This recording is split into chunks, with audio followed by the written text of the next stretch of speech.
Oke. Assalamualaikum warahmatullahi wabarakatuh, teman-teman. Salam sejahtera buat kita semua. Selamat datang. Semoga semuanya sudah selesai buka puasanya dan puasanya semoga semuanya berkah ya. Nah, mari kita mulai hari ini. Sejauh ini kita sudah belajar tentang kebahagiaan. Bagaimana kita bisa bersyukur, bagaimana kita bisa berbuat kebaikan, bagaimana kita juga berkomunikasi dengan seseorang.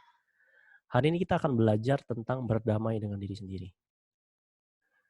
Berdamai dengan diri sendiri itu artinya adalah saya menilai diri saya sebagai seorang manusia. Manusia yang nilainya itu sempurna. Karena saya nilai sebagai seorang manusianya sempurna, maka apapun yang terjadi di luar sana, itu tidak ada hubungannya dengan saya. Jadi kita mulai memisahkan antara orang dan perilaku. Kalau nilai diri saya sudah sempurna, berarti dengan begitu menandakan bahwa saya ini bisa di dalam keadaan apapun, dan bagaimana saya melihat diri saya atau identitas diri saya sebagai makhluk yang paling mulia. Nah, ini yang saya ajarkan dari video self esteem hari ini. Nah, ketika kita sudah bisa berdamai dengan diri kita sendiri, maka baru setelah itu kita bisa melihat keadaan apapun dan kita bisa mulai menikmati keadaan. Karena salah satu definisi kebahagiaan adalah bagaimana kita menikmati hari-hari kita. Dan lalu bagaimana nanti kita menilai hidup kita di akhir hidup kita, apakah kita bahagia apa enggak. Jadi itu dua tipe kebahagiaan. Dan ketika kita menikmati, yang kita nikmati ternyata bukan hanya yang terjadi di luar sana atau apa yang kita punya, tapi kita bisa menikmati kenikmatan kita. Memberikan kenikmatan di atas kenikmatan kita. Ini yang disebut dengan meta pleasure. Meta itu artinya di atas, pleasure itu kenikmatan. Jadi yang saya nikmati bukan lagi sesuatu yang di luar, tapi saya menikmati apa yang adanya di dalam. Didasari oleh pengetahuan saya tentang diri saya. Nah, karena tubuh manusia itu diciptakan untuk menikmati begitu banyak kenikmatan, dan ini adalah normal, setiap orang itu akan selalu mencari kenikmatan. Setiap orang akan mengejar kenikmatan, dan setiap orang akan lari dari kesakitan. Ini sudah nature-nya, udah umumnya begini. Nah, namun kadang-kadang kita tidak sadar bahwa kenikmatan yang kita cari di dalam hidup kita sehari-hari dan kesakitan yang kita hindari, itu hanya yang terjadi di luar, di dunia luar. Sedangkan untuk kita bisa benar-benar merasakan kenikmatan dan kebahagiaan, dan kita sudah belajar di hari pertama, itu adanya di dalam. Sehingga kebahagiaan kita itu tidak tergantung oleh kenikmatan yang kita rasakan saja, tapi bagaimana kita menikmati kenikmatan. Dan kita bisa menikmati segala hal. Ya, makanya ada orang yang juga bisa menikmati rasa sedih, ada yang bisa menikmati rasa sakit, ada yang bisa menikmati rasa marah. Dia merasa senang ketika dia marah, dia merasa senang ketika dia sedih, dia merasa senang karena kalau misalnya dia menyedihkan dirinya sendiri, orang-orang nanti akan beri perhatian pada dia, sehingga orang-orang akhirnya jadi kecanduan dari rasa sedih. Nah, ini bisa terjadi karena ada psikologika. Logika orang yang terjadi di dalam diri orang itu, bagaimana mereka menganggap segala sesuatu yang di dalam diri mereka itu kenyataan. Nah, ini yang kita lakukan hari ini, dan juga ditambah dengan bagaimana kita bisa bahagia. Sebagai makhluk sosial, kita itu bisa bahagia dengan orang-orang. Kita perlu bersosialisasi dengan orang lain. Karena dengan kita bersosialisasi dengan orang lain, kita berkomunikasi, kita bisa membagikan kebahagiaan, dan kita juga bisa mendapatkan kebahagiaan. Apalagi dengan orang-orang yang kita sayangi. Nah, caranya adalah yang tadi di-sharingkan adalah bagaimana cara kita mendengarkan. Bagaimana kita benar-benar berkomunikasi dengan tujuan untuk memahami orang-orang yang ada di sekitar kita. Dan dengan begitu akan ada rasa nyaman, ada rasa aman, ada rasa percaya. Dan ini yang nantinya dinikmati sebagai kenikmatan meta pleasure kita. Dan didasari oleh kebermanusiaan kita dan kebernilaian kita sebagai makhluk Tuhan yang paling luar biasa. Nah, itu video-video hari ini. Sampai sini ada pertanyaan? Kalau ada yang mau bertanya, silahkan.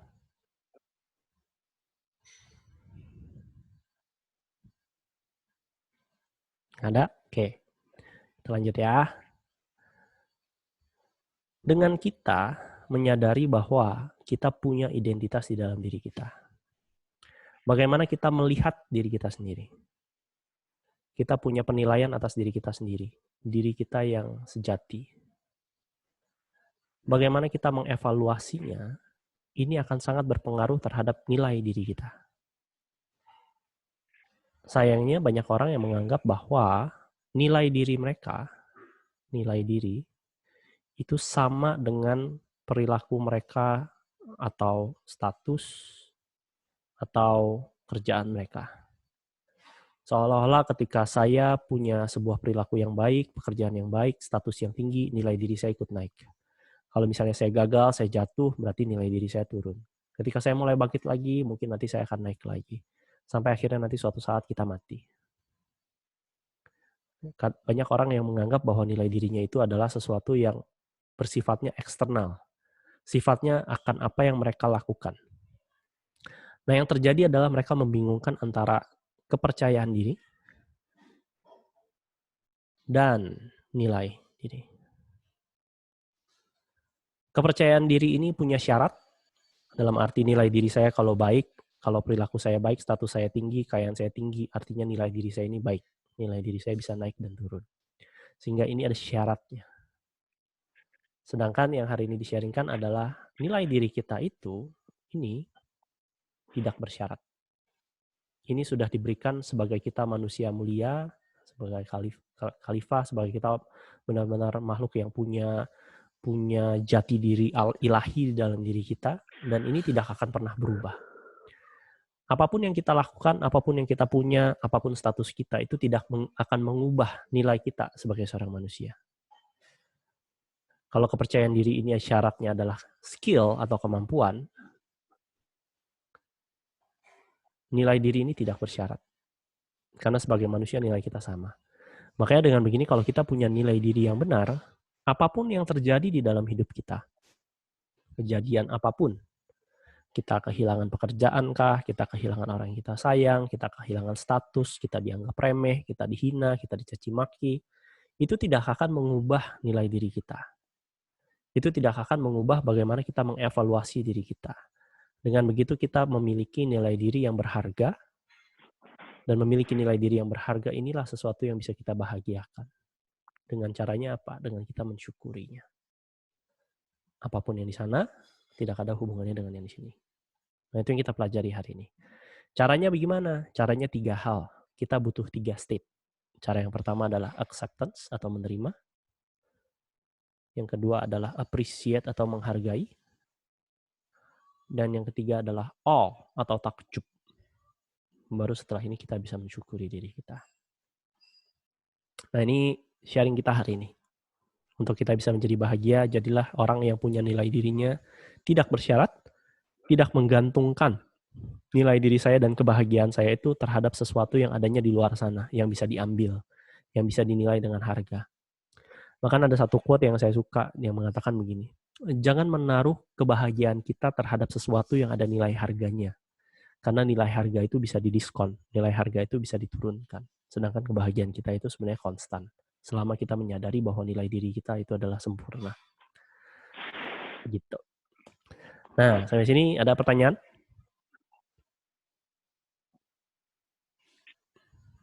Di chat juga nggak ada. Oke, silakan.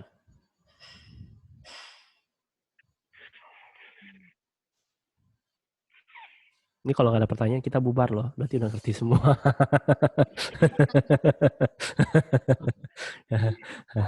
Mungkin udah bahagia kali kok. Jadi udah nggak pada ada bahagia pertanyaan. semua ya. Saya seneng kalau udah bahagia semua.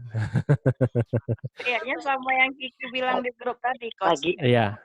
Mau nanyanya bingung, mau nanya apa mau ya? nanya juga bingung.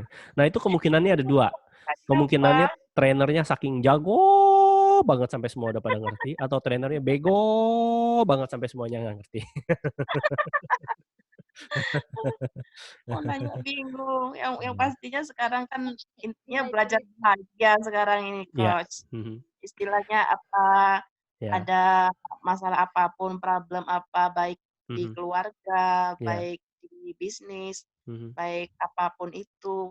Intinya sekarang mulai menata hati dan pikiran untuk bisa bahagia. Jadi melihat apapun itu sekarang kita lihat dari segi berguna atau tidaknya. Dari situ pokoknya pelan-pelan sekarang belajar dulu, Coach. Sip. Terus terang sekarang saya pribadi merasa banyak lebih baik ya Coach ya. Ya. Baik itu dalam menghadapi anak. Terkadang anak kita melawan ya kita bilang ini dia ya namanya anak umur 13 tahun ya yang kata coach kan memang lagi labil-labilnya ya. Kadang kita bilang ini dia ngebantah. Kalau dulu saya ngerasa aduh kok sedih banget sampai gimana gitu kalau anak saya udah ngebantah saya terus kalau sekarang ya udah mungkin saya lebih berpikir memang masanya seperti itu kan nanti ada masanya dia lebih dewasa lagi dia bisa mengerti dengan apa yang kita ucapkan termasuk juga dengan suami terkadang juga kalau biasanya kalau dia pulang malam saya mulai marah-marah gitu kan mulai ya ngomongnya kadang nggak enak lah pasang muka asing gitu ya. Kalau sekarang udah mulai berubah, paling kalau dia belum pulang, saya chat aja. Papa, nanti kalau pulang jam sekian, Papa belum pulang, tidur di kamar depan ya, gitu. Ya, tinggal Jadi, kasih baygon aja, Mak. Seperti marah dari teras. sebenarnya Gitu. kan. Iya. Cuman kan enggak membabi buta seperti biasanya gitu, Coach. Juga menghadapi tim downline. Kadang kalau dulu misalnya dia itu yang bebel, terkadang kita udah jelasin gini. Terus besok nanya lagi. Kita bilang iya, besok nanya lagi.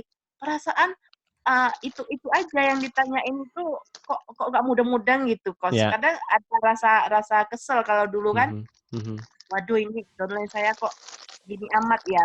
Nah, tapi sekarang setelah bisa menata hati ini sudah mulai bisa berpikir oh mungkin saya penyampaiannya yang mungkin saya yang ini sama dia gitu pokoknya alhamdulillah lah coach terima kasih udah banyak sekali sama-sama saya berubah dengan ilmu-ilmu yang coach berikan udah mau sebulan ya coach saya bersama coach ini. Iya, saya dengarnya aja bahagia kok Mbak Kiki.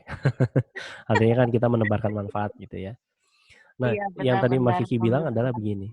Caranya kita menjelaskan pada diri kita apakah kita punya nilai diri yang baik apa enggak begini.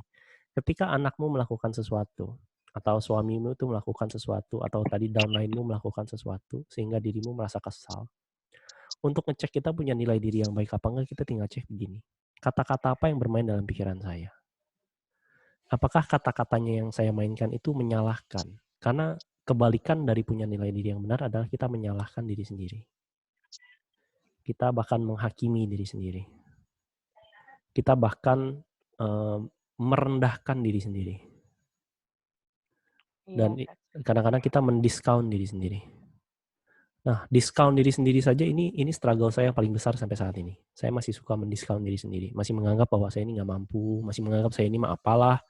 Dibandingkan dengan teman-teman yang lain, saya emang nggak punya keahlian apa-apa. Gitu. Ini mendiskount diri sendiri. Ketika kita punya ini, sering juga saya gitu, Coach. Ya, nah ini saya belajarnya di sini. Jadi bagaimana kita bisa menerima, menghargai, takjub atas diri sendiri. Ini yang membantu saya untuk lepas dari discounting. Jadi kalau cerita saya pribadi, saya lahir di keluarga yang biasa saja, tapi ayah saya itu punya kecenderungan jenius. Ayah saya itu sekolah waktu SD bisa lompat kelas 3 kali. Waktu SMP dia sekolah di 2 SMP, pagi di SMP di dekat rumahnya, siangnya dia sekolah lagi di SMP 21 kalau nggak salah. Hanya demi supaya dia bisa masuk ke SMA pilihan, SMA 19 dulu. Nah, ketika dia masih SMA dia sudah mempelajari pelajaran kuliahan. Jadi dia belajar kalkulus, matematika segala macam yang urusannya buku kuliah tingkat 3. Dan dia akhirnya menjadi seorang arsitek. Dia lalu dikenal di kalangan arsitek-arsitek muda pada saat itu.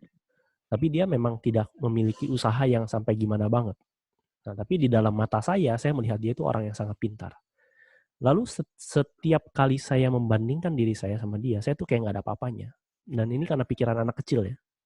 Jadi menganggap ayah saya tuh pintar banget saking dia hebatnya. Dan dengan begitu salahnya saya atau mungkin salahnya ayah saya sekolah di sekolah yang sama dengan sekolah ayah saya. Jadi SD kita sama dan guru-guru yang pernah mengajarkan ayah saya masih ada ngajarin saya. Nah, akhirnya di situ saya sering dibandingkan sama guru-guru itu juga. Akhirnya saya sering mendiskon diri kita sendiri. Jadi saya tidak percaya kepada diri saya dan saya menganggap nilai diri saya itu adalah sesuai dengan nilai sekolah saya. Karena nilai sekolah saya biasa aja, saya menganggap diri saya tidak pintar, saya menganggap diri saya bodoh. Nah, dari situ juga sama ketika kita mendiskon diri sendiri ketika sesuatu yang terjadi dengan suamimu, anakmu, dan lainmu. Sadari dan pahami bahwa apapun yang terjadi dengan mereka, ini tidak ada hubungannya dengan nilai dirimu sendiri. Dirimu tetap hakiki. Yang mereka lakukan ini tidak ada hubungannya denganmu. Yang mereka lakukan ini hanyalah sebuah stimulus bagimu dan kemampuanmu hanyalah merespon. Memberikan respon berupa kata-kata dan perilaku untuk mendidik anakmu, untuk bisa ngomong sama suamimu, membina downline-mu. Nah, itu yang dirimu bisa. Sehingga bagaimana kita bisa punya nilai diri yang baik adalah sadari setiap dari kita itu punya kelebihan, setiap dari kita itu punya kekurangan, dan kelebihan dan kekurangan kita ini adalah sebenarnya satu koin, dua sisi. Kelebihan kita, kekurangan kita itu kelebihan kita. Jadi yang saya maksud begini, kalau kelebihan saya adalah saya mampu tegas, saya ketika memimpin saya tegas. Dengan ketegasan saya, bisa jadi saya terlalu tegas dan akhirnya saya menyakiti hati orang-orang. Itu kekurangan saya. Jadi kekuatan saya di balik sisi baliknya itu adalah kelemahan saya. Kelemahan saya misalnya kalau saya terlalu lembut. Kalau dalam hal memimpin, mungkin ini adalah sebuah kelemahan. Tapi positifnya apa? Orang-orang suka sama saya dan mendengarkan kata-kata saya. Dan dengan begitu tegas dan lembut, berarti dua-duanya sebenarnya adalah kekuatan. Tergantung bagaimana konteksnya kita menggunakan. Dan dengan menyadari ini baru kita perlu sadari bahwa kekuatan kelemahan kita itu sebenarnya perlu kita terima, kita hargai, karena untuk konteks berbeda kita bisa gunakan sesuatu yang berbeda. Dan dengan begitu kita bisa menggunakan semua kemampuan kita untuk bisa meningkatkan kemampuan kita, skill kita, sehingga hasilnya akan jadi lebih baik. Dan ini didasari dari nilai diri saya yang benar, nilai diri saya yang tanpa syarat, dan ini adalah sesuatu yang bisa saya syukuri di dalam hidup saya. Sesuatu yang bisa saya bahagiakan di dalam hidup saya. Jadi begitu Mbak Kiki. Jadi nggak usah khawatir kalau baru belajar belum bisa, no problem. Kita baru belajar kan. Mbak Kiki belajar sebulan udah bisa merasa bahagia. Saya belajar butuh 3,5 tahun baru saya bisa menemukan ilmu ini. Jadi berbahagialah, lebih cepat daripada saya. Alhamdulillah. Ya, alhamdulillah, Coach. Alhamdulillah. Oke, selanjutnya Pak Herman. Nilai diri ini merupakan gabungan dari state-state apa aja? Oke, gabungan state-state-nya adalah itu, penerimaan, menghargai, takjub, dan rasa syukur. Lalu kalau dari Mbak Era, bagaimana nilai diri anak-anak, misalnya anak yang sering dimarahi ortu? Nah ini juga kejadian sama saya. Ibu saya itu adalah orang yang suka memarahi saya waktu saya kecil. Bukan hanya memarahi, tapi saya berteman baik dengan rotan. Nah bahkan dengan anak-anak, ketika kita marah sama anak-anak, anaknya tergantung umur berapa ya. Jadi kalau anaknya udah 13 mungkin dia udah bisa sedikit ngerti lah. Sampai 18 dia udah akan ngerti. Tapi anak-anak di bawah umur 13 tahun, ketika ibunya marah, dia tidak akan punya cara untuk mengerti mengapa ibunya marah. Sehingga karena dia tidak mampu mengerti kenapa ibunya marah, dia akan menyalahkan dirinya sendiri. Dia akan merasa bahwa dirinya ini menjadi seorang korban. Ibu ini marah karena saya. Identitasnya adalah, jadi dia akan menghakimi dirinya sendiri bahwa saya ini orang yang salah. Saya bersalah. Karena ibu marah-marah. Padahal bisa jadi ibunya ini marah bukan karena perilaku anaknya atau bukan karena melihat perilaku anaknya. Bisa saja kemarahan ibunya ini adalah gabungan dari pikiran-pikiran yang sedang bermain di dalam dirinya. Bisa jadi ini adalah sebuah kejadian yang sebelumnya dengan orang lain, bisa jadi ini adalah kejadian dengan pekerjaannya, bisa jadi ini adalah kejadian dengan suaminya atau dengan siapapun. Sehingga ketika dia memasukkan gambaran perilaku anaknya ke dalam pikirannya, dan kalau ini tidak dikendalikan dan tidak bisa memisahkan antara mana anak dan mana perilakunya, dia akhirnya akan memarahi anak-anaknya. Yang walaupun sebenarnya mungkin juga bukan salah anaknya secara absolut, tapi dengan begitu hubungannya dengan anak-anak adalah ketika anak-anak punya rasa bersalah, dia belum mengerti kenapa dia dimarahi, karena dia nggak bisa melihat alasan ibunya marah kan. Nah, karena ini dia tidak bisa lakukan, akhirnya dia punya identitas atau punya jati diri yang cenderung cari aman. Akhirnya dia akan mengendalikan dirinya sendiri atau menciptakan mental block di dalam dirinya untuk tidak melakukan sesuatu yang salah. Nantinya dia akan benci dengan kesalahan. Karena setiap kali dia salah, biasa waktu kecil diomelin. Sehingga dengan begini, yang rusak adalah jati diri anaknya, nilai diri anaknya.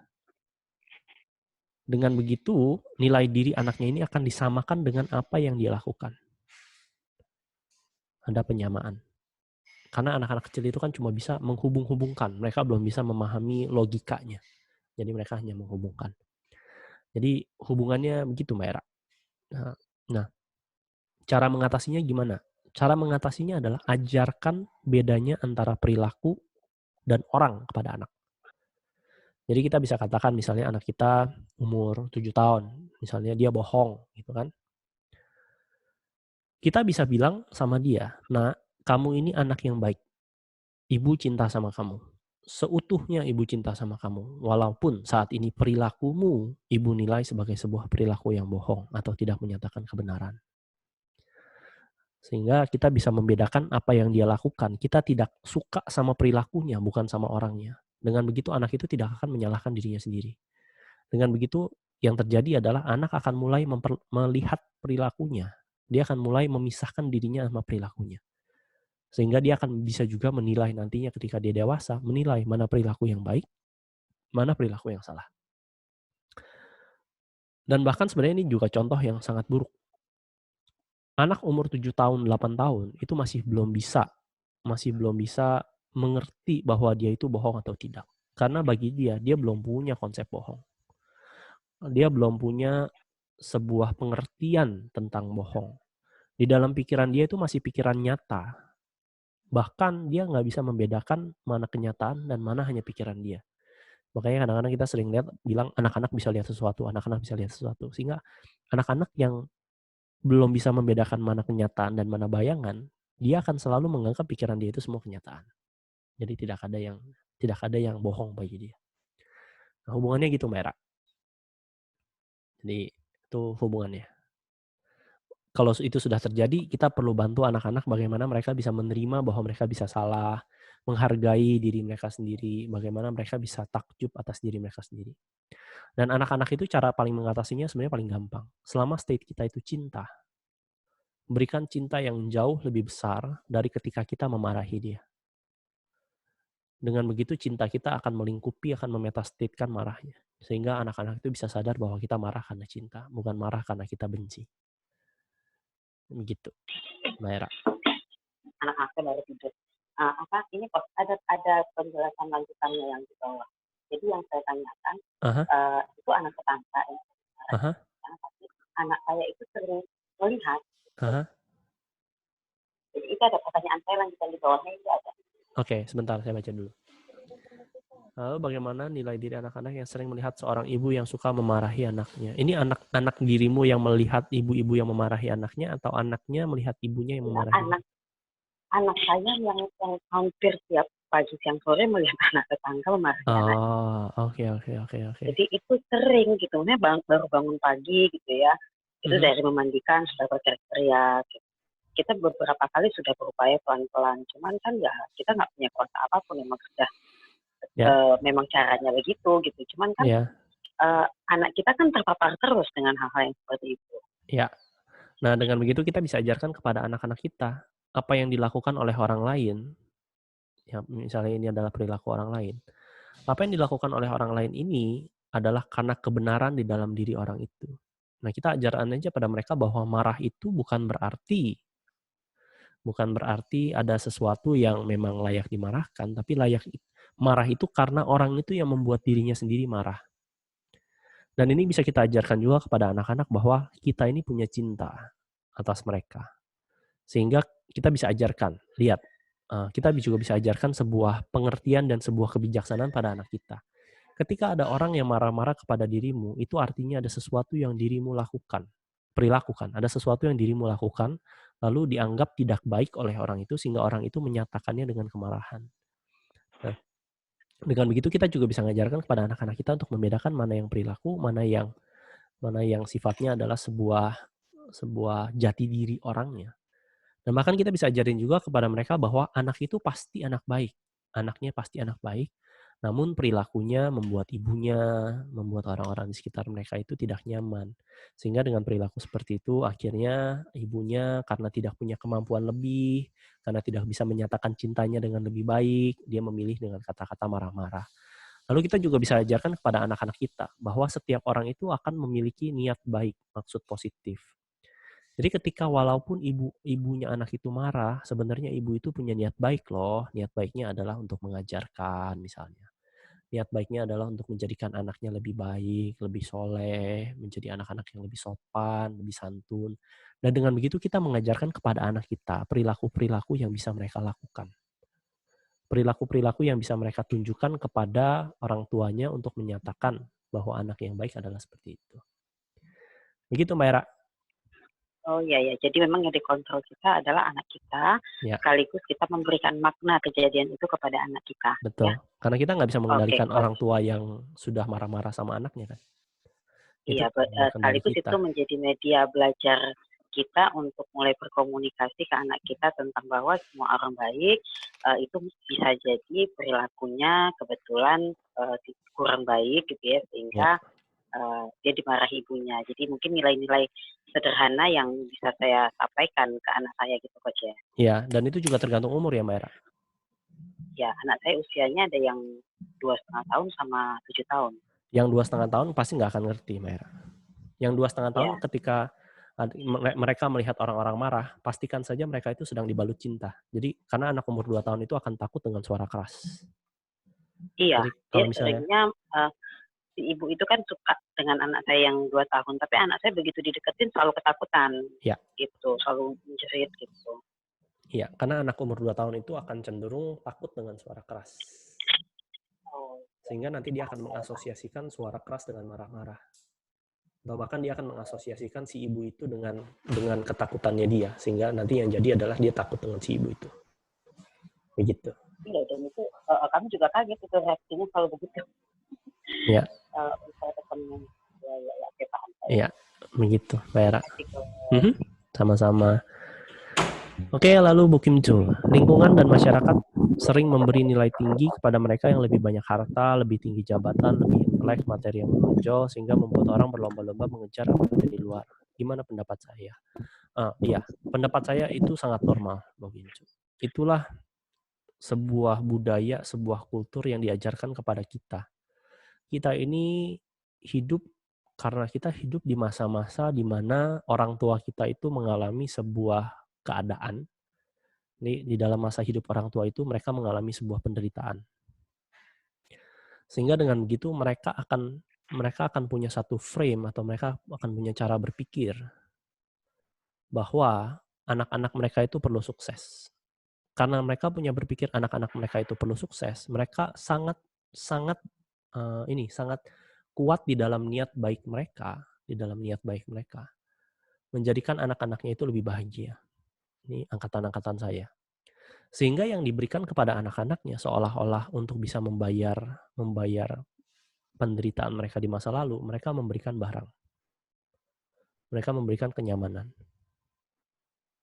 Nah, dengan begitu, anak-anak yang punya barang dan punya kenyamanan, mereka juga akan mulai membandingkan diri mereka.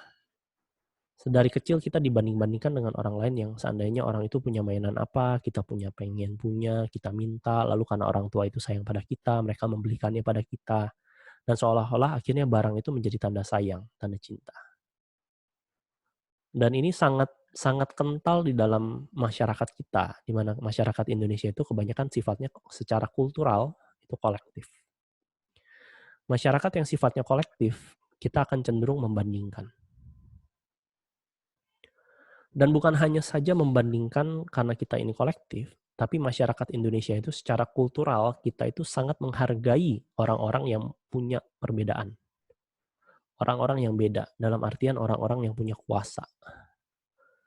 Kita ini dibangun dengan budaya ketika kita melihat orang yang lebih hebat dari kita akan langsung membandingkan diri kita dengan mereka. Dan kita akan cenderung sebagai manusia, ini juga karena sifat manusia, natur manusia, kita akan selalu mencari pemimpin. Dan salahnya kita adalah, kita menganggap orang yang punya sumber daya lebih banyak, lebih kaya, lebih pintar, lebih hebat, sebagai pemimpin kita. Dan ini sangat primitif sebenarnya, pemimpin. Walaupun sebenarnya mungkin orang itu belum punya kapasitas untuk memimpin kita. Dia belum punya kemampuan untuk memimpin dan benar-benar menggunakan sumber daya yang mereka miliki. Sehingga dengan begini, yang perlu kita sadari sekarang adalah menyadari bahwa secara kolektif kultur kita adalah seperti itu. Lebih memberdayakan atau lebih menilai seseorang itu berdasarkan apa yang dia punya, berdasarkan apa yang mereka rasakan, berdasarkan apa yang mereka pikir bahwa itu lebih penting daripada harga diri atau nilai diri mereka. Dengan kita menyadari itu aja, itu akan membantu kita untuk menjadi orang-orang yang lebih waras.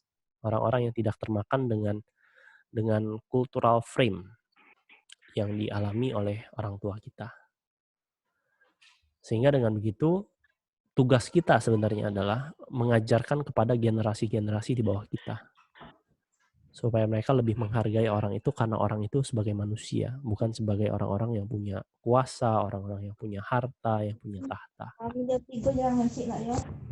Nah, dengan begitu kita akan membantu mereka nantinya. Kita akan membantu anak-anak kita untuk bisa memiliki sebuah nilai diri yang benar. Nah, tentu orang-orang yang punya kuasa, harta, dan tahta, tentu mereka akan punya pengaruh selama mereka masih ada di dalam lingkungan sosial yang seperti kita. Dan ini sepertinya bukan terjadi di Indonesia saja, tapi akan terjadi di mana-mana. Akan terjadi di negara manapun. Karena ini yang paling gampang dinilai.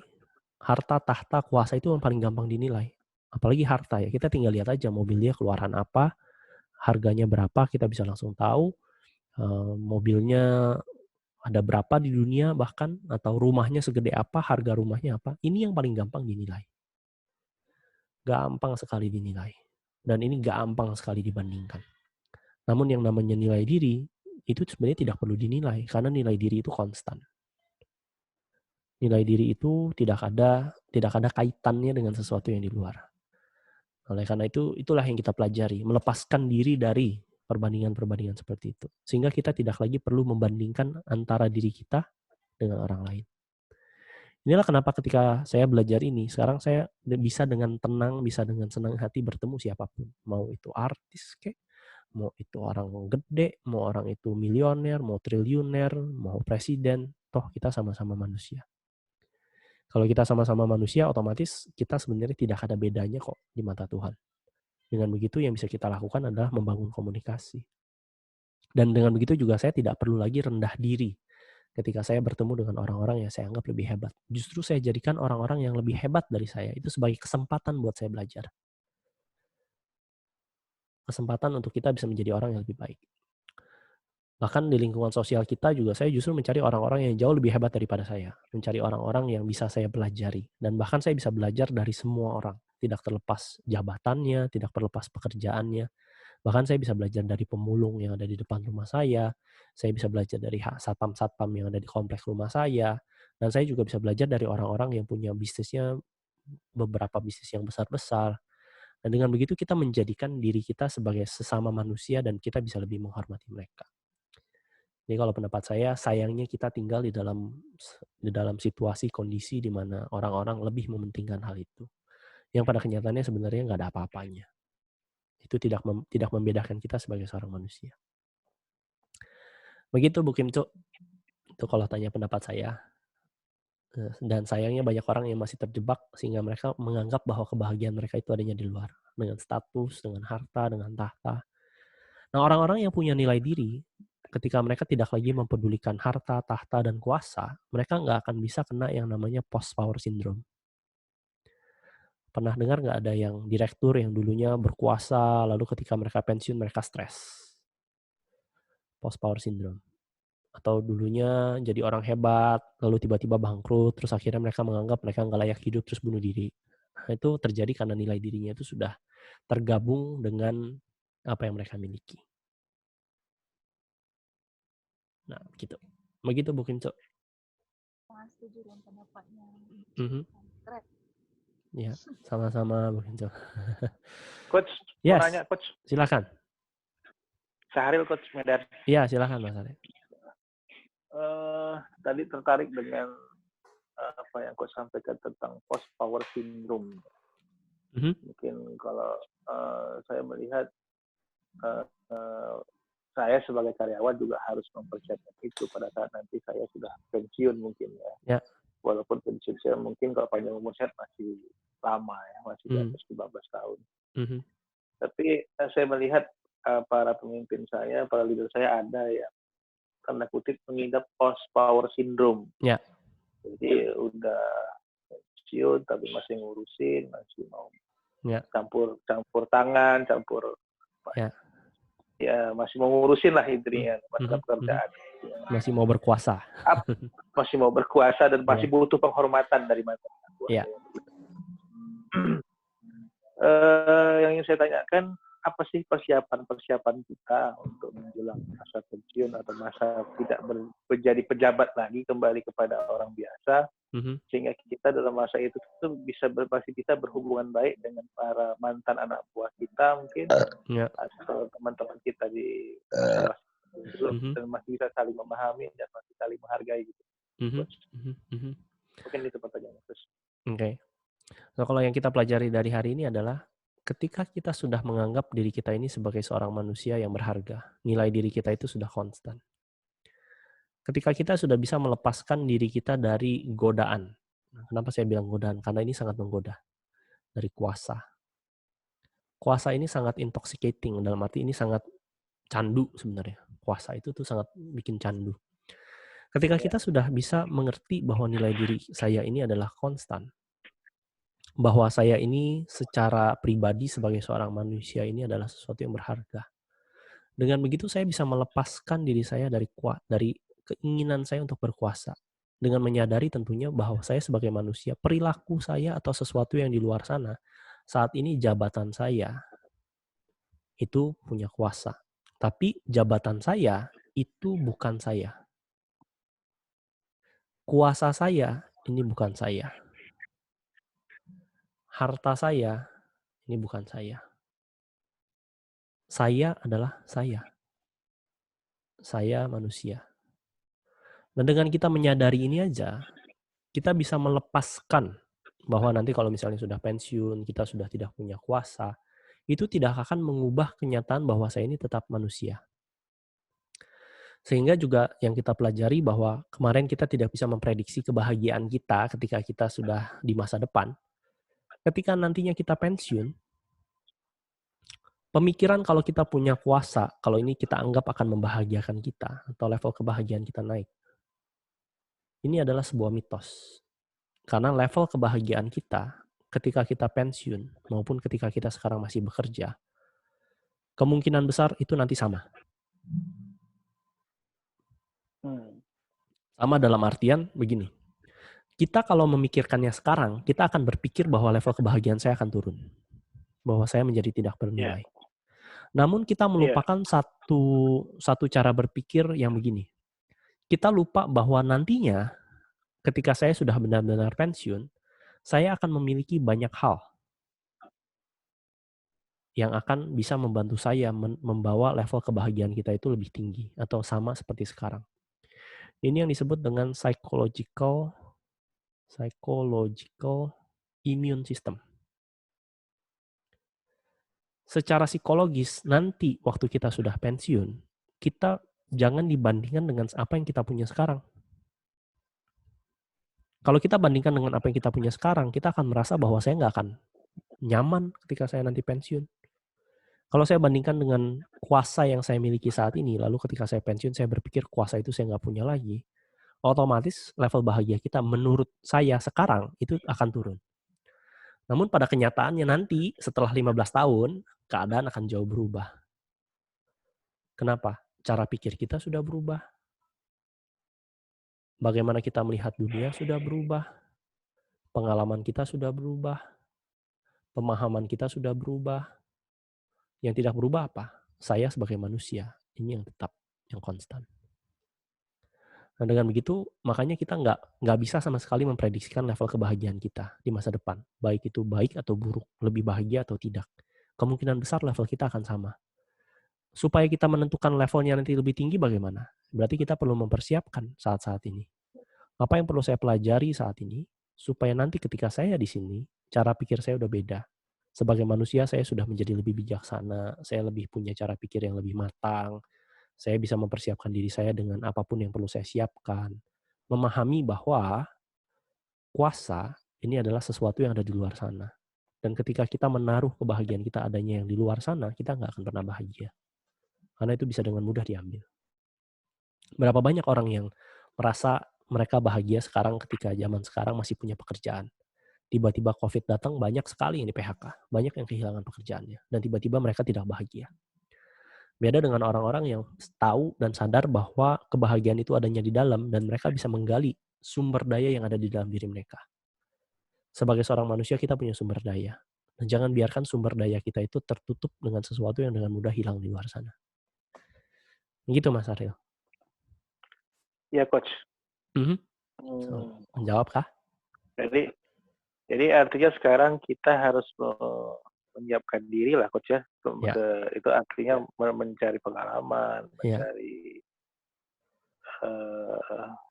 bukan harus kayak tadi kata Coach bilang, seperti yang Coach bilang katakan tidak harus, tapi kalau mau aja kan gitu. Iya, kalau mau nggak ada yang mengharuskan kok. Kalau mau tidak ada, iya.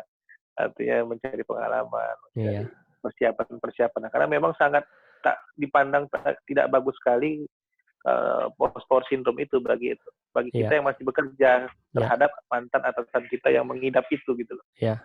Nah, oleh karena itu kita maknai saja bahwa nanti ketika sudah pensiun saya justru menjadi seorang manusia kok. Maknanya nanti pensiun itu apa? Diciptakan. Dan tentunya dasarnya ini, bahwa saya sudah aman sebagai seorang manusia. Mau saya miskin seperti apa, mau saya nanti nggak punya kuasa, mau saya nggak dihargai, saya tetap manusia yang mulia. Yang masih punya kekuatan, masih punya kelemahan, masih punya kelebihan, masih punya kekurangan. Dan bagi saya ketika saya tahu, ini sangat memerdekakan lah. Bagi saya ya, bagi saya pribadi ini sangat memerdekakan. Sehingga saya tidak menaruh diri saya di atas kepintaran saya atau kepintaran orang lain, tapi saya ya saya. Setiap orang punya kelebihannya, punya kekurangannya. Kalau saya bisa terima itu, kalau saya bisa terima diri saya, berarti saya bisa menerima orang lain. Siapapun saya bisa terima. Tanpa saya perlu menghakimi, tanpa saya perlu menilai, tanpa saya perlu berpersepsi atau berasumsi terhadap mereka. Gitu, Mas. Oke, terima kasih, Coach. Sama-sama. Oke, lanjut. Mbak Ida, mau tanya, apa perbedaan antara anak saya yang pertama dan kedua dan ketiga? Anak saya yang pertama kalau dia minta sesuatu, kalau kami sebagai orang tua tidak cepat memberi, anak yang besar langsung marah, cemberut. Tapi kalau anak saya yang kedua, juga ketiga, kalau mereka minta sesuatu, kami bilang nanti, ya kalau mama papa ada uang, nanti mama belikan ya nak. Dan mereka nurut. Nah, yang ingin saya tanyakan, baikkah bagi kami sebagai orang tua memperlakukan anak kami seperti itu? Saya kalau menolak kadang papanya yang nurutin. Di sini nggak berlaku tetot ya. Tetap berlaku Mbak Ida. Kata-kata itu tetap berlaku. Oke. So baik apa enggak, saya nggak akan bisa bilang Mbak Ida. Baik apa tidaknya itu adalah sesuai kesepakatan dirimu dan suamimu. Cuma sadari aja akan konsekuensi yang akan terjadi. Konsekuensinya begini. Anak yang pertama, ini yang terjadi sama seperti yang saya bilang tadi sebagai generasi saya, anak-anak yang dituruti semua kemampuannya, mereka akan mulai menimbulkan di dalam diri mereka sebuah sikap. Sikapnya adalah sikap entitled. Bahwa saya ini punya hak untuk mendapatkan segala sesuatu yang saya mau. Ada hak bahwa saya harus punya. Apa yang saya inginkan, itu yang saya dapatkan. Dengan begitu anak-anak tidak akan bisa belajar apa yang namanya kecewa. Mereka tidak akan bisa belajar apa yang namanya usaha. Mereka tidak akan belajar yang namanya persistensi atau kegigihan. Mereka juga tidak akan belajar bagaimana bangkit dari kegagalan. Ini konsekuensi. Dan saya nggak tahu apakah konsekuensi ini akan terjadi pada anakmu apa enggak. Karena ini kalau hanya mendengar ceritamu seperti ini. Dan anak-anak yang selalu diturutin, dia akan cenderung mengatakan atau belajar bahwa saya ini tidak pernah salah. Saya ini selalu benar. Dengan begitu saya perfeksionis. Yang terjadi nantinya ketika dia tumbuh dewasa apabila ini dia tidak ubah dengan dirinya sendiri, atau dia tidak menyadari, atau dia tidak mengupgrade dirinya sendiri, ini cara pikir anak-anak yang suatu saat akan tersolidifikasi. Tersolidifikasi menjadi sebuah cara berpikir distorsi, yang disebut distorsi kognitif dan juga bias. Nama biasnya adalah ini yang semua kita miliki, attribution bias. Bahwa saya menganggap diri saya itu lebih hebat daripada orang lain, walaupun secara kenyataan kemungkinan enggak. Nah, yang perlu dilakukan adalah sebagai seorang orang tua, perlu punya kata sepakat. Sepakat antara boleh atau tidak. Kalau saya bilang boleh, tapi suami bilang tidak, nantinya anak-anak itu sangat pintar mencari celah. Sangat pintar dia akan ngetes batasan-batasan antara ibu dan bapaknya. Bahkan kalau misalnya tinggal sama orang tua sama orang tua kita gitu ya, dia bukan hanya ngetes batasan bapak dan ibunya, tapi juga kakek dan neneknya. Sehingga apa yang tidak boleh oleh ayah dan ibu, biasanya kalau ke kakek nenek itu masih boleh. Dengan begitu mereka akan mintanya ke kakek neneknya. Dan hasilnya akan sama, mereka akan punya rasa entitled, bahwa mereka punya hak untuk memiliki apa yang mereka inginkan. Nah, bedanya dengan anak kedua, saya nggak tahu apa bedanya. Bisa jadi keadaanmu sudah berbeda dengan ketika dirimu masih punya anak pertama. Anak pertama tentu akan mengalami masa-masa di mana mereka menjadi anak tunggal. Masa-masa di mana mereka punya perhatian yang penuh. Dari kedua orang tuanya, dari neneknya, dari kakeknya, atau dari siapapun yang ada di lingkungan mereka. Dengan begitu, mereka akan terbiasa dengan perhatian itu. Mereka akan terbangun di dalam diri mereka bahwa semua orang perhatikan saya. Dan ini yang juga terjadi kalau nantinya mereka bisa punya rasa iri terhadap anak yang kedua ataupun yang ketiga. Sedangkan anak-anak yang kedua dan ketiga, mereka mengalami punya kakak. Mereka punya perbandingan. Dan mereka akan cenderung bahkan berpikir kalau misalnya kakaknya terus dituruti, sedangkan mereka tidak dituruti, nantinya mereka akan punya pemikiran bahwa ayah dan ibu sayangnya beda. Walaupun ini belum tentu benar. Beda sayang. Mereka punya anak spesial. Kalau kakak semua diturutin. Kalau saya enggak. Dan yang terjadi adalah nantinya malah akan menciptakan sumber-sumber konflik di masa depan antara anak-anak. Jadi kalau dibilang baik apa enggak, yang tahu hanya dirimu sejauh mana. Selama ini masih bisa dikendalikan, ini akan menjadi sesuatu yang baik dalam artian selalu ada dua sisi, Mbak. Dua sisinya begini, ketika anak-anak punya hak dan punya rasa keinginan apa yang didapatkan, apa yang dia inginkan itu harus didapatkan, dan ketika mereka perfeksionis, kalau mereka dibekali dengan skill, mereka dibekali dengan kemampuan, mereka akan jadi anak-anak yang luar biasa hebat, punya drive, punya energi untuk apa yang mereka ingin capai.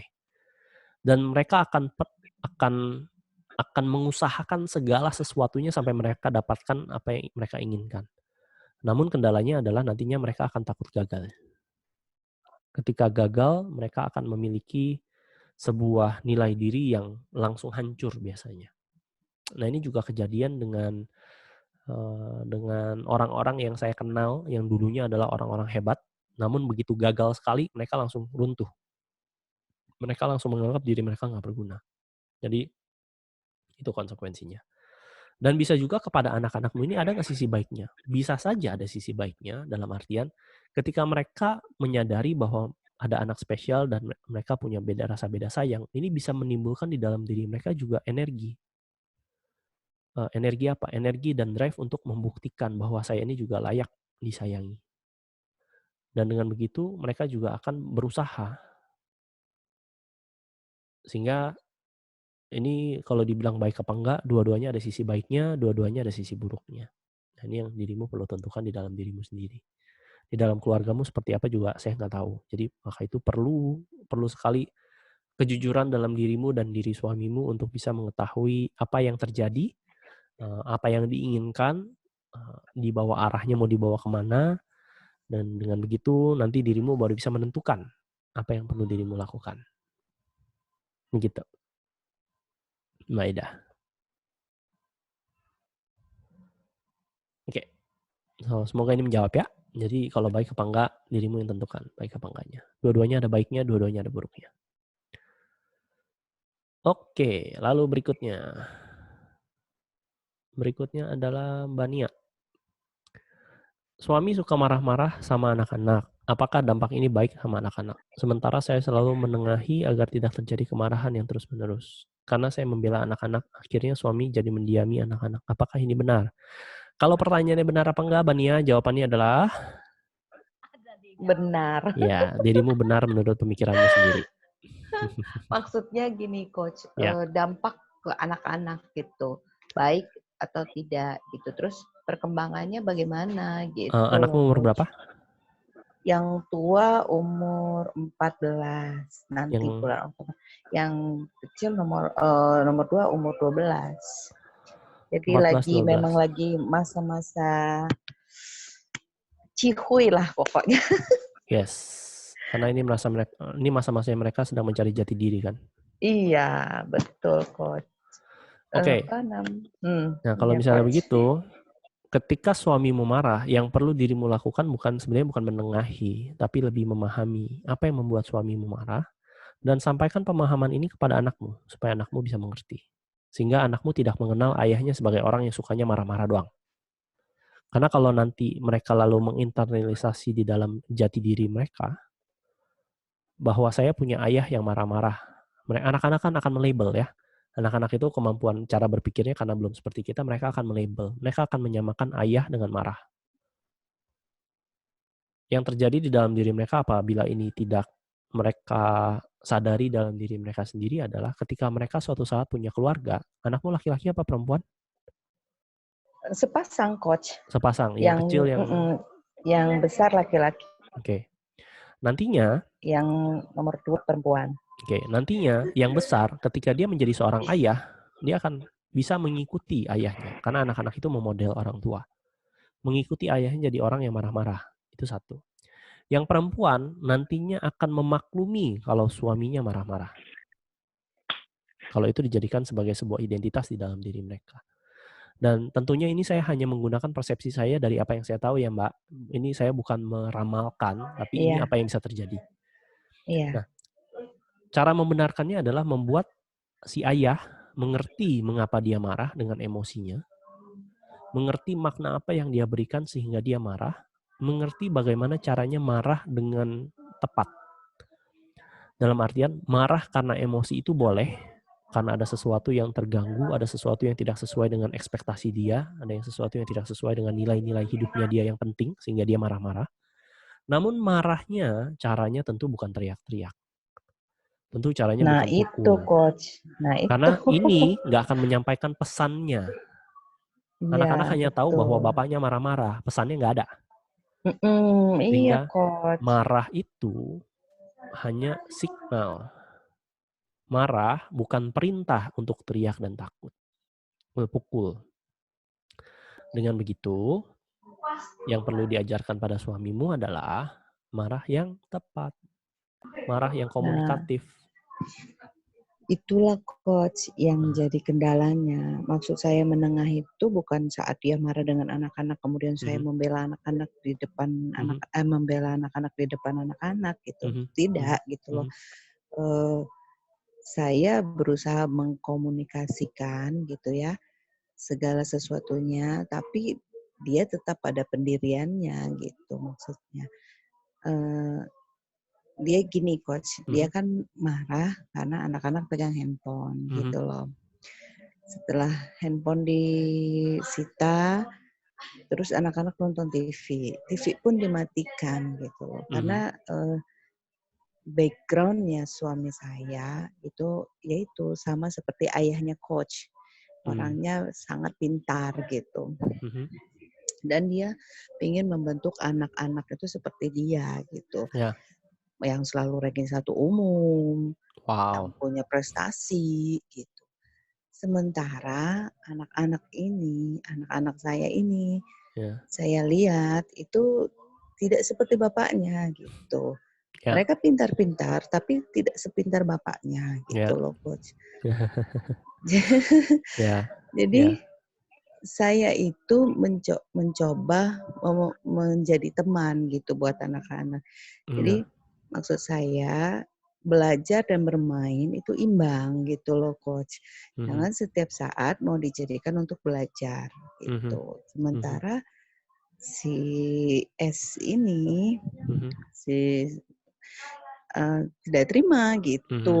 Jadi sehingga dia marah dengan saya juga gitu karena menurut dia saya tidak mendukung beliau gitu. Oh iya, ini satu fakta yang akan membebaskan dirimu, Mbak.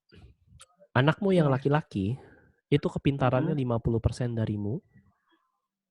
Ini kalau saya nggak salah memahami ya, 50% darimu, 50% lagi dari ibunya, ibu ayahnya.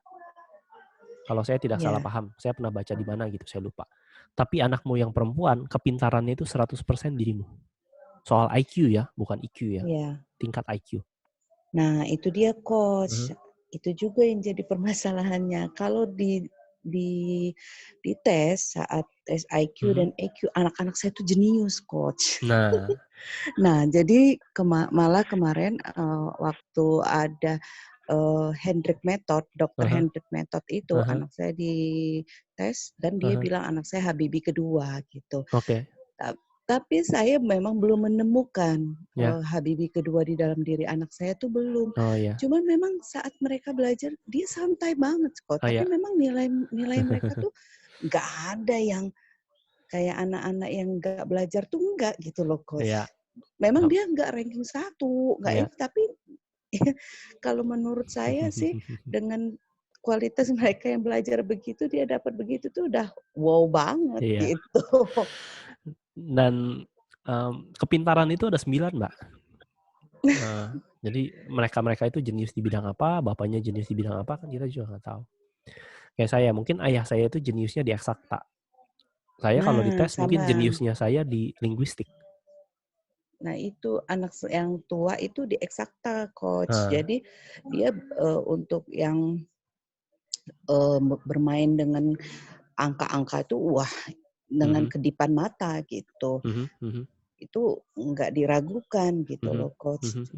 Cuman ya saya tuh nggak ngerti lah karena ekspektasi si ayahnya itu berbeda gitu mungkin ya ya mungkin dia berpikir dengan hasil itu kok kenapa kenyataannya tidak gitu loh. Cuman saya pernah bertanya juga sih, saya saat konsul tuh saya bilang kok tidak seperti hasilnya tidak seperti saat tes ya, saya bilang gitu. Jadi mereka bilang ya tidak mungkin jeniusnya itu nanti, tidak sekarang, katanya gitu. Jadi ya saya imbangin aja gitu loh, Coach. Jadi apa yang mendukung untuk kepintaran dia, ya saya berusaha untuk penuhi gitu. Dia hobi dengan utak-atik, ya saya apapun yang berkaitan dengan itu ya saya dan bapaknya ya selalu dukung gitu. Kami kadang-kadang sampai hunting kemana-mana gitu untuk yang kayak gitu-gitu gitu loh, Coach. Ya, itu tepat. Sampai ke luar negeri kadang-kadang kita cari gitu loh yang untuk mendukung dia gitu. Cuman ya itu tadi karena menurut ayahnya ya dengan hasil yang seperti itu kok tidak secerdas yang seharusnya gitu. Cuman ya itulah, Coach. Nah, sehingga yang perlu disadari adalah begini, Mbak. Ya, Coach. Suamimu mungkin perlu sadar akan dirinya. Dia mungkin punya IQ yang tinggi, tapi dia belum punya EQ. Dia belum mampu mengendalikan dirinya ketika marah. Nah, biasanya marah ini terjadi karena dia tidak dipahami. Ekspektasinya itu tidak dipahami. Iya, betul. Apabila ekspektasinya dipahami, kalau dia sudah sadar akan ekspektasinya dia dan sudah dipahami ekspektasinya dengan maksud positifnya, maka normal saja dia marah, dan pisahkan antara marah dan diri anak. Karena anak-anak umur 14-12 itu sudah bukan lagi masanya mereka menentukan mereka mau melakukan apa. Udah lewat, Mbak. Iya. Mereka menentukan mereka suka dan bisa apa itu di umur antara 7-12. Ini kalau secara psycho-developmental stages ya. Jadi umur 7-12 ini mereka akan mencari apakah mereka industri, mereka bisa, atau mereka inferior. Jadi kemungkinan besar mereka sudah menentukan mereka bisanya di mana. Mereka sudah menentukan bahwa saya sukanya apa. Kemungkinan sudah. Tinggal perlu dicari dan perlu diperkuat aja. Dan yang perlu diajarkan juga kepada anak-anakmu adalah sadari bahwa mereka itu bukanlah kejeniusan mereka. Karena mereka sudah dites, mereka bisa jadi punya pemikiran bahwa saya ini jenius kok. Perlu mereka sadari. Mereka nggak tahu, Coach. Okay. Saya nggak pernah bicarakan itu gitu loh. Jadi saya biarkan aja mereka dengan pertumbuhan mereka gitu loh, Coach. Karena menurut saya belum pantas mereka tahu gitu. Ya, nantinya juga mereka akan ada tes IQ di sekolah kok. Dan saya sebenarnya nggak gitu suka dengan tes IQ. Karena tes IQ itu dibentuk, tes IQ yang kita pakai sekarang itu dari tahun 1954. Dan itu udah sangat outdated. Kepintaran sekarang itu udah banyak sekali. Kita ada kepintaran linguistik, kepintaran eksakta, kepintaran musik, kepintaran fisik, kepintaran emosional, kepintaran apa? Ada 9 seingat saya. Nah, dengan begitu yang perlu mereka sadari anak-anakmu adalah mulai bentuk jati diri mereka. Ini saatnya mereka membentuk jati diri nih. Jangan sampai kelewat. Bentuk mereka dengan jati diri yang benar, bahwa apapun yang ayah mereka katakan ketika marah itu karena ayahnya, bukan karena mereka. Yang mereka lakukan adalah perilaku dan stimulus kepada ayahnya. Stimulus ini yang diperbaiki, perilakunya yang diperbaiki, tapi ini tidak menggambarkan apapun tentang jati diri anak-anakmu. Jadi itu yang perlu diperkuat. Sedangkan kepada suamimu adalah bantu dia memahami pemikirannya, bantu dia untuk menjaga marahnya, bantu dia untuk menguasai ekspektasinya. Karena sebenarnya ekspektasi dia adalah anak-anaknya itu mau jadi ranking 1. Dan ini bisa jadi karena marah itu emosi, bisa jadi ini adalah disebabkan oleh ketakutan. Ada rasa takut di dalam diri dia. Apa yang dia takutkan? Kalau anak-anaknya tidak ranking 1, emang kenapa? Kalau anak-anaknya nantinya tidak sepintar dia, memang kenapa? Kalau anak-anaknya nanti memilih sesuatu yang tidak dia sukai, memangnya kenapa? Ada ketakutan apa di sana? Begitu dia sudah bisa membereskan itu, baru mungkin dia bisa menyelesaikan ini. Ini juga kemungkinan. Jadi tugasmu sekarang yang sudah belajar, nah ini berarti sekarang tanggung jawabmu nih. Oh iya, Coach. Tanggung jawab di dalam hubungan bersama suamimu, tanggung jawab terhadap hubungan dengan anakmu. Iya. Gitu, Mbak. Iya, kalau ketakutan itu ya saya tangkapnya gini, Coach. Karena kan anak-anak ini kesukaannya, kecenderungannya itu ke saya gitu loh, Coach. Mulai dari hobi olahraga, mulai dari hobi makan gitu, kecenderungannya ke saya gitu. Sepertinya dominannya ke saya gitu kan. Sementara ke ayahnya itu bisa dikatakan mereka hanya memaklumi aja gitu kalau diajak olahraga yang hobi ayahnya gitu. Jadi kalau sementara yang hobi saya mereka dukung banget gitu karena mereka juga suka gitu loh, Coach. Nah, itulah mungkin, ketika mereka punya hubungan. Sehingga saat ini yang hubungannya ini yang perlu diperbaiki. Jadi kalau misalnya saya ke anak-anak itu saya menjelaskan bahwa ayahnya marah itu bukan karena mereka, gitu ya, Coach? Bukan karena mereka dalam arti jati diri. Ayahnya itu marah karena perilaku mereka. Ya. Karena kan saya bilang gini, karena kakak sama adik nggak nurut dengan perkataan papi, tidak bisa membagi waktu dengan baik, makanya papi bersikap seperti itu. Nah, gitu saya bilangnya. Itu sudah baik atau belum ya, Coach? Kalau sudah baik apa belum, jawabannya sudah pasti baik. Ya pasti sudah baik. Nggak maksudnya bisa tepat begitu. nggak ya gitu. Nah, akan lebih tepat kalau dirimu sudah tanyakan dengan jelas kepada ayahnya, sehingga ayahnya nanti nggak salah menjelaskan kepada anak-anak ekspektasi ayahnya. Bisa Ya, jadi karena mungkin dia bukan tentang mau. membagi waktu, bisa jadi tentang bagaimana bertanggung jawab misalnya, bisa jadi tentang Ya, bagaimana benar. belajar untuk maju, bisa jadi tentang persistensi, bisa jadi tentang kegigihan belajar, bisa jadi tentang Iya. mengatasi, ya itu nggak tahu, itu perlu tanya dengan suamimu. Jadi sehingga Kalau yang dirimu jelaskan pada anak-anak itu sesuai dengan ekspektasi suamimu. Jadi anak-anak itu tahu dengan jelas ekspektasi ayahnya itu apa. Iya, Coach. Nah, kemarin karena saya ngomong sama suami itu kan, suami menjelaskan gitu, bahwa dia ingin anak-anaknya itu belajar.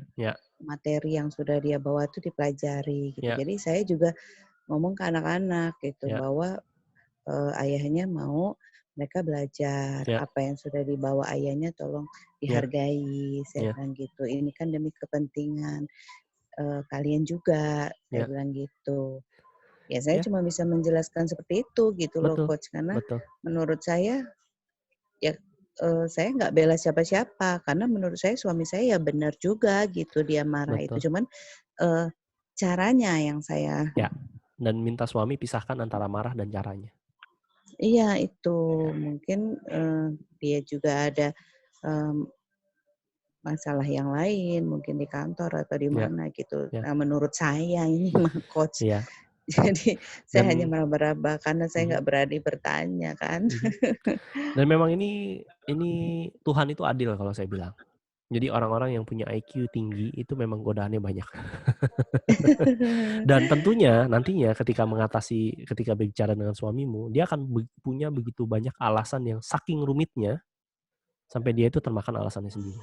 Kenapa dia patut untuk marah?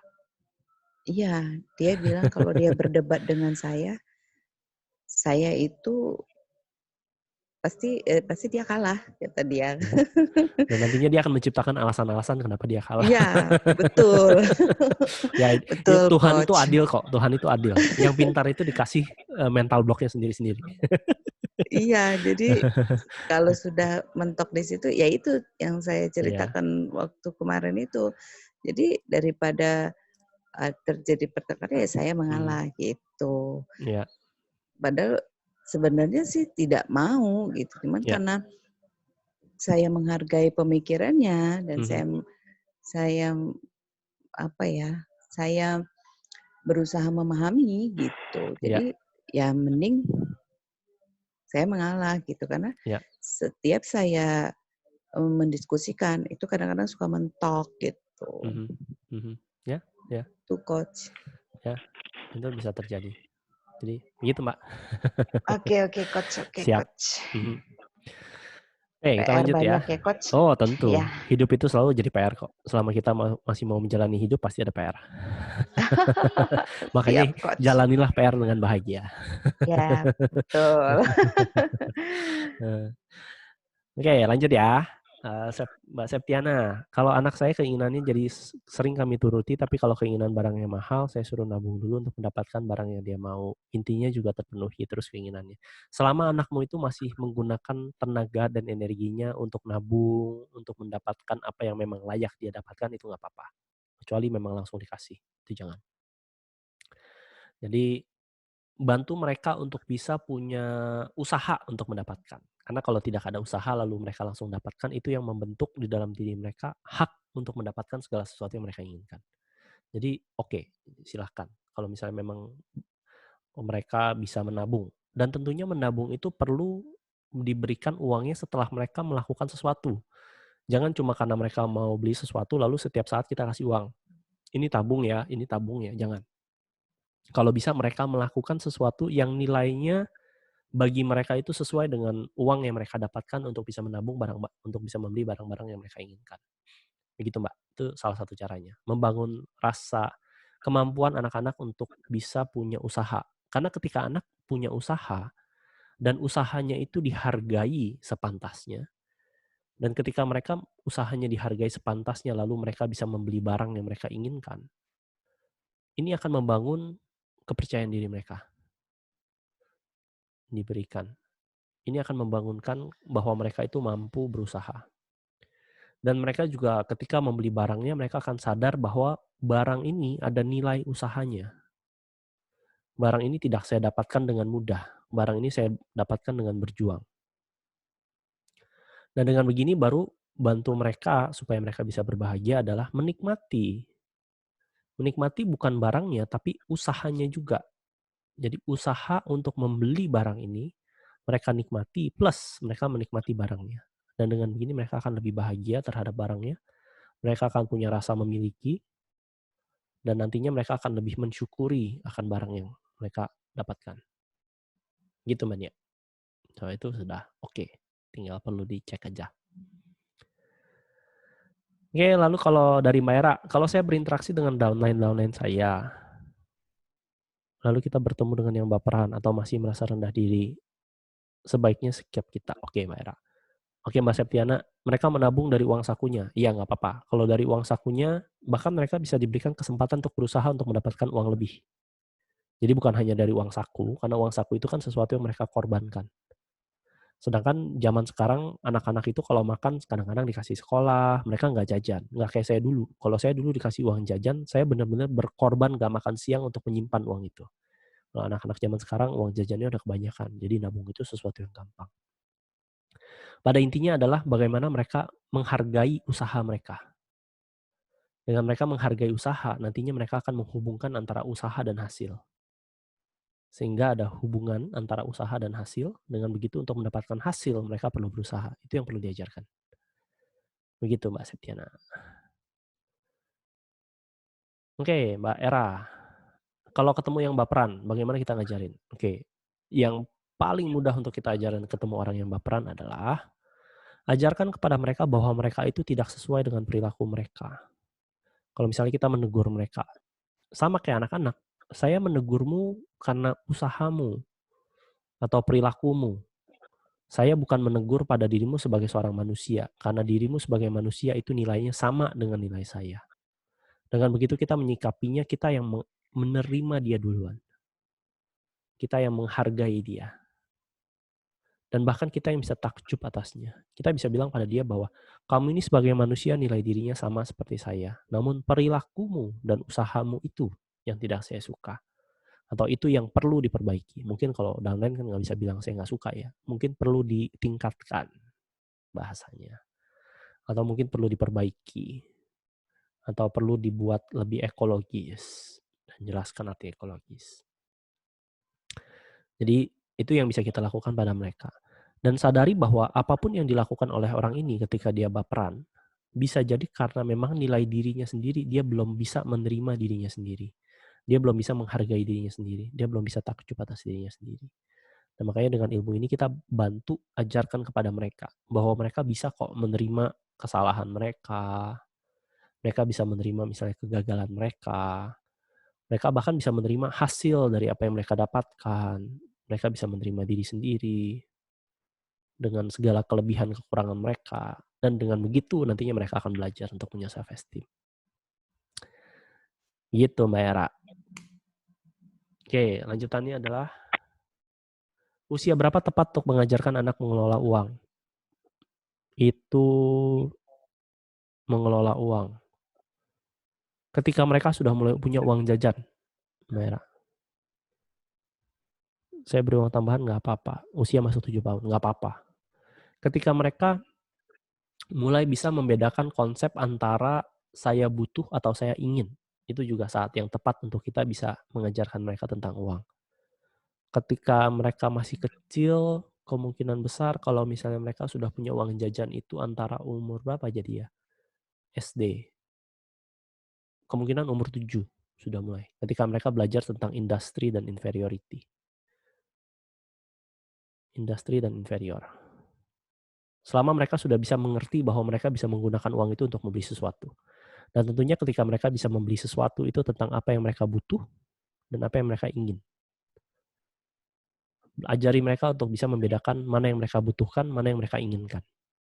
Jadi kalau misalnya beli sepeda itu butuh atau ingin. Kalau misalnya memang sebuah kebutuhan untuk dia bisa pergi ke sekolah, ya ajarkan mereka untuk menabung, untuk mendapatkan apa yang mereka butuhkan. Kalau cuma sekedar ingin, apa yang mereka inginkan? Apa yang mereka inginkan dari sepeda itu? Sepeda itu maknanya apa bagi mereka? Makna sederhananya. Dengan begitu kita bisa mengajarkan pada mereka juga mereka bisa berbahagia karena sesuatu yang mereka dapatkan itu karena usaha dalam diri mereka, supaya mereka juga bisa mensyukurinya. Jadi kalau tepatnya umur berapa, saya juga nggak tahu pastinya. Namun kalau menurut pemahaman saya, apa yang saya tahu, dan tentunya saya bisa salah, kira-kira di umur 7 ketika mereka belajar tentang industri dan inferiority. Gitu Mbak Era. Oke? Sip. Lanjut, ada pertanyaan lagi kah? Kita masih ada waktu untuk mungkin 1-2 pertanyaan terakhir. Coach, nanya lagi, Yes, Coach. silakan. Gini, Coach. Tapi ini bukan tentang saya, tentang adik ya. Dia kan punya anak kembar ya, umur 13 tahun juga, kelas 1 SMP. Jadi anak kembarnya itu benar-benar bertolak belakang gitu, Coach. Iya. Satunya malas, satunya rajin, satunya ya pokoknya semua bertolak belakang. Cuman yang malas ini dia lebih pinter, yang rajin ini IQ-nya lebih rendah gitu. Iya. Nah, jadi setiap pekerjaan apapun itu kan mulai diajarkan nih, misalnya kamu cuci piring, kamu nyapu gitu kan, kamu jemur pakaian gitu, karena anaknya cewek kan. Setiap dikasih tugas itu pasti selalu berantem, Coach. Pasti ribut. Yang aduh, kadang gimana ya, Coach, mau membuka pikiran mereka itu ya, Coach ya. Umur berapa? 13 ya? Terus ya. Ya, umur 13. Kadang ada kasihan juga sama adik itu kan, ibunya. Mana lagi sekarang dia lagi punya anak kecil juga kan. Tapi anaknya yang cewek ini selalu berantem itu, Coach. Semua pekerjaan apa-apa itu berantem terus itu, Coach. Gimana, Coach ya? Kirain cowok. Iya, kalau cewek ribet ya. Iya kan ya. Biar bisa damai. Cowok ayang lu. Nah, kalau udah umur 13, berarti mereka ini sedang tahap mencari jati diri. Bagaimana kalau misalnya mereka mencari jati dirinya adalah tentunya dengan bagaimana mereka bisa menilai dirinya sendiri. Apa yang terjadi ketika mereka menganggap dirinya malas, apa yang dianggap ketika mereka dirinya rajin, itu satu perlu dipahami dulu. Dan umur 13 kemungkinan besar yang perlu dimengerti adalah insentif mereka. Apa motivasi mereka? Bagaimana pekerjaan rumah itu atau tugas-tugas mereka itu dihubungkan dengan motivasi mereka. Sesuatu yang mereka suka aja. Karena yang tadi kita bahas kan, untuk anak-anak bisa melakukan sesuatu, mereka perlu bisa menikmati. Kalau mereka tidak bisa menikmati, tentu mereka nggak akan melakukan. Mereka akan menjauhi tugas itu. Sepertinya kalau dengar dari ceritamu, tugas-tugas yang diberikan kepada mereka itu mereka jauhi karena berantem kan, tidak mereka nikmati. Sehingga bagaimana motivasi ini mereka bisa menikmati tugas-tugas yang mereka berikan. Nah ini sama halnya juga kalau misalnya anak-anak kita suka main handphone, anak-anak kita suka nonton TV. Kalau anak-anak kita lebih suka nonton TV dan main handphone, berarti mereka lebih menikmati TV dan handphone daripada bersama dengan kita orang tuanya. Jadi yang salah itu sebenarnya orang tuanya. Jadi dengan begitu kalau adikmu itu sebagai seorang orang tua, bagaimana dia bisa memotivasi mereka, mengerti mereka, tentunya dia perlu dulu bertanya, mengerti, memahami, tanpa menilai, tanpa evaluasi, tanpa membedakan. Apalagi kembar kan, mereka pasti nggak suka dibedakan. Lalu ketika itu juga tidak menghakimi. Bagaimana dia membangun rasa nyaman untuk bisa berkomunikasi dengan mereka.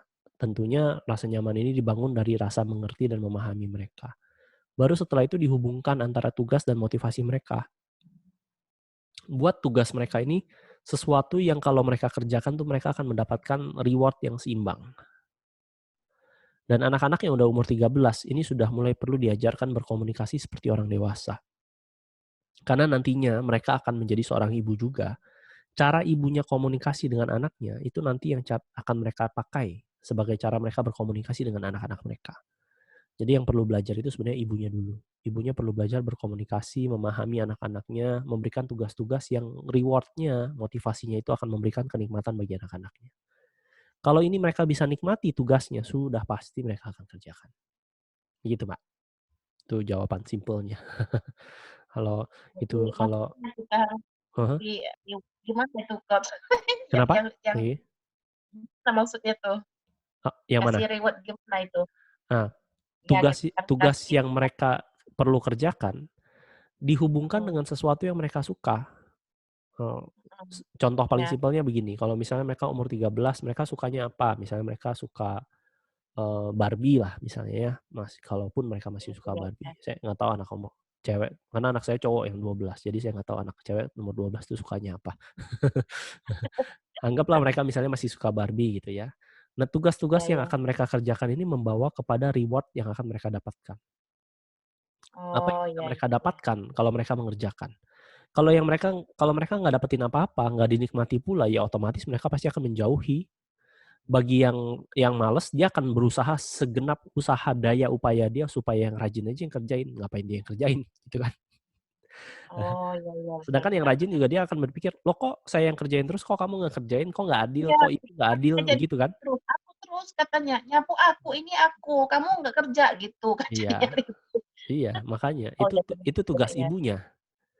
Tugas ibunya untuk memberikan yang malas ini arti dari usaha dan yang rajin ini arti dari keadilan. Iya, iya. Mhm. Jadi yang perlu belajar sebenarnya ibunya. Dan saya kalau nggak ketemu ibunya, kalau nggak ngobrol, saya nggak akan bisa berikan contoh yang akurat dan saya nggak akan bisa menggali karena kenyataannya Iya, saya nggak tahu, ini baru asumsi saya aja. iya. Jadi Sama tuh kayak kayak sama anak saya mhm, kan cuma satu. Jadi kadang kalau disuruh misalnya beli apalah ke warung kan, dia mhm, pasti nolak, mhm, "Nggak mhm. mau lah, panas lah, inilah, itulah," misalnya Iya, walaupun cuman beli garam misalnya yang iya, hanya bermeter, dia nggak mau. iya, Jadi ya itu kadang gitu, "Dek, iya, beliin mama garam ya, ah nanti hah, kembaliannya berapa untuk adek," gitu. Walaupun cuma Rp1.000 gitu, ah hah, ah hah. Rp2.000, dia mau gitu. Iya, ya itu reward kan. Ya, iya benar juga. Begitu. Ya, oke, Coach. Sip, sama-sama.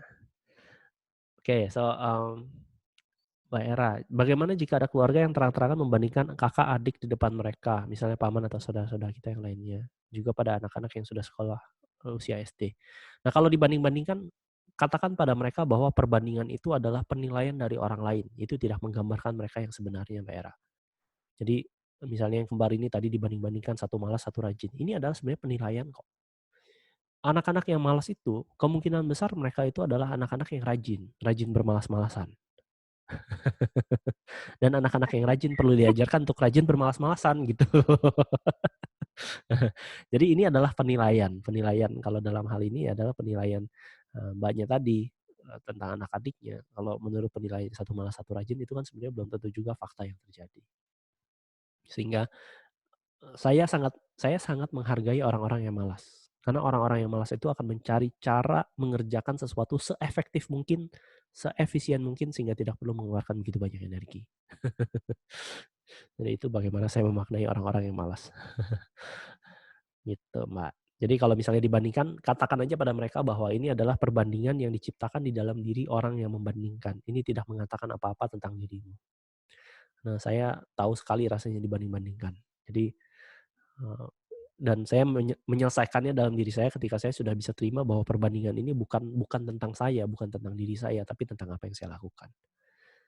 Begitu, Mbak Era. Saya itu juga gitu, Coach. Ini Mhm, kan sebenarnya bagian dari trauma ya. mhm, Karena saya kan punya saudara perempuan, gitu ya, kami cuma berdua. mmm, Kalau sayangnya saya sayang banget gitu. Cuman saya malah kurang suka dengan paman-paman saya yang dulunya suka membandingkan. Karena kakak ya, saya ini kan memang pintar sekali ya. ya, Dia juara 1 gitu kan. Saya mhm, paling juaranya juara 3, 4, 5. Jadi ya, belum pernah juara 1 tuh belum.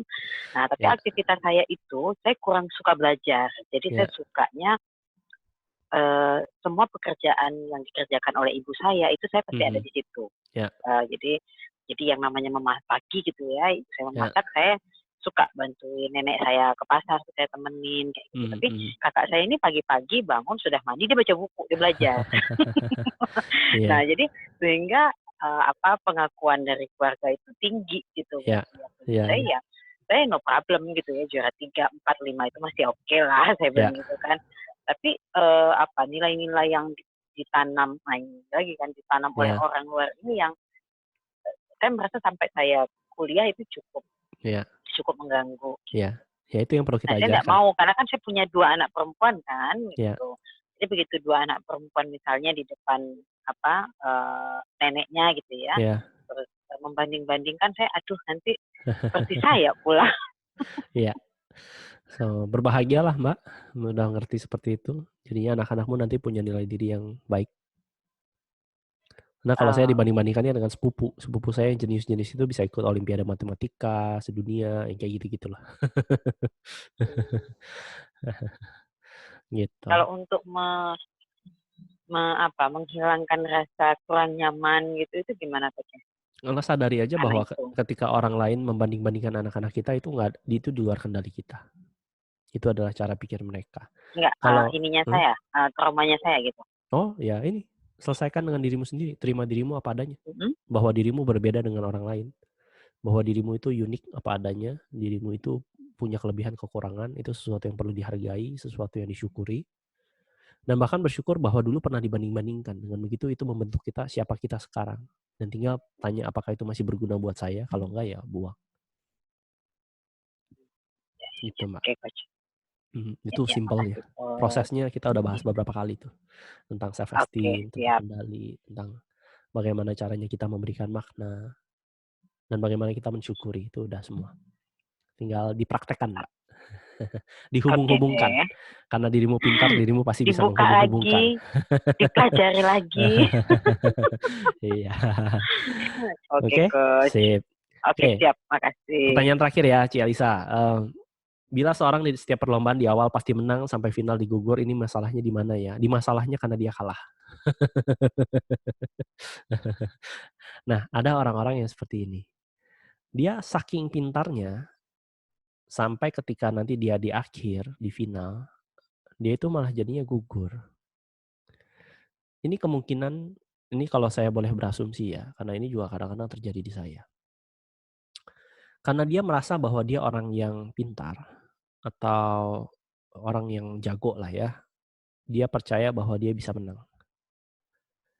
Kendalanya adalah ketika dia sudah di final, dia akan takut terhadap kalah. Takut kalah. Ketika dia takut kalah, otomatis di dalam perilakunya, dia akan sangat berhati-hati dan dia akan sangat menjaga supaya dia tidak kalah. Dan paradoksnya adalah ketakutan begitu tidak disukai, dia akan semakin besar. Karena dia takut kalah, perilakunya malah menunjukkan bahwa dia itu orang yang kalah. Dan dengan begitu di final dia akan gugur. Ini pengalaman pribadi karena dulu saya atlet. Jadi karena saya atlet, saya tahu. Begitu kita sedang bertanding, kalau kita mikir kalah, kita pasti kalah. Kalau saya takut kalah nih, saya akan kalah. Lebih baik saya percaya pada proses. Bahwa saya sudah berlatih, bahwa proses saya ini baik. Dan apapun hasilnya nanti, saya bisa terima. Saya bisa menerima hasilnya. Dengan begitu, saya bisa lebih tenang menjalaninya. Apalagi di final. Karena di final itu biasa tekanannya itu jauh lebih tinggi. Udah di akhir kan. Ini satu hal. Satu hal lagi bisa juga karena dia takut akan keberhasilan. Jadi satu takut kalah, yang ini adalah satu takut berhasil. Takut berhasil ini bisa jadi karena dia punya sebuah belief bahwa kalau orang berhasil itu untuk mempertahankannya akan jauh lebih berat. Takut berhasil juga dia takut kalau misalnya nanti dia sudah berhasil, bagaimana nanti dia dilihat orang-orang, kalau ini hubungannya tentang pekerjaannya.